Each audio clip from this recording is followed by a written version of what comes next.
Hey everybody, movie fan Z here. So, the movie I'm going to be reviewing for you today, I actually watched over a week ago.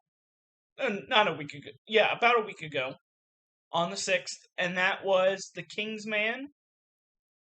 So, I wanted to save it until my birthday, which was last Tuesday, because this is a movie that I had wanted to see in theaters last year, because I really enjoyed the trailers, and I just never got around to it.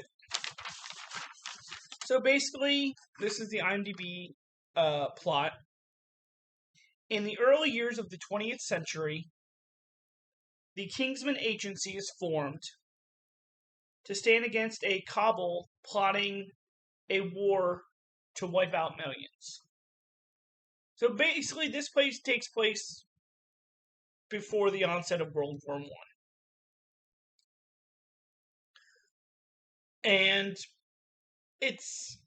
I'll get into it later. One second. The plot, though, first, the director is Matthew Vaughn, who did both the Kingsman movies. Orlando Oxford, the main characters, played by Ray Fiennes. You have Polly, played by Gemma Arterton. You have Conrad Oxford, Orlando's son, played by Harry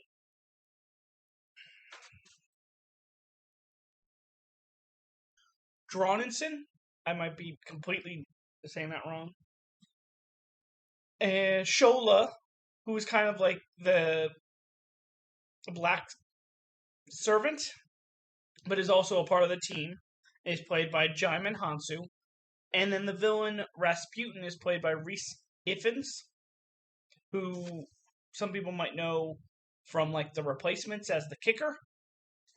He's been in other things too. But let's get into this movie. I was very disappointed in this movie. I'm not going to do thumbs up and thumbs down, I'm just going to talk.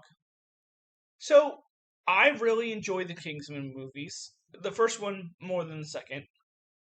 And this trailer made you believe that it was going to be another Kingsman movie. It showed a lot of action.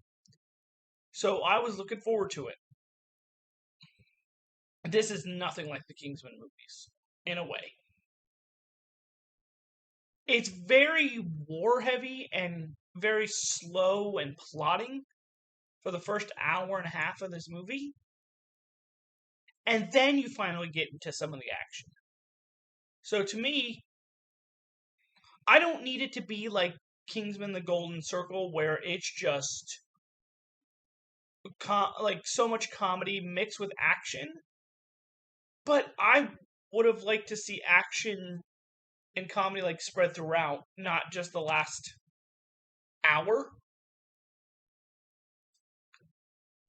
So that really got me disappointed. Again, I do like the action in this, and I like the cast, but it's just not the movie I was anticipating getting.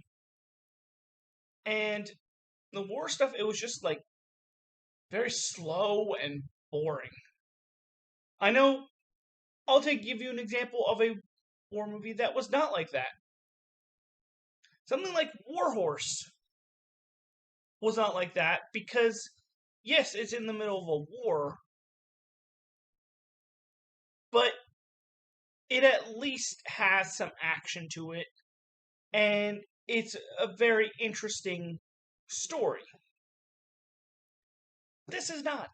Even Saving Private Ryan is a war movie, and that is more interesting than the first hour and a half of this movie.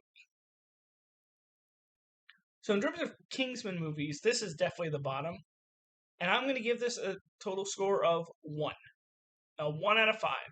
Just because there is some cool action, but that's it. But that is my review for 2021's The Kingsman. Come back next time for another review. This is Movie Fan Z signing off. Have a good night.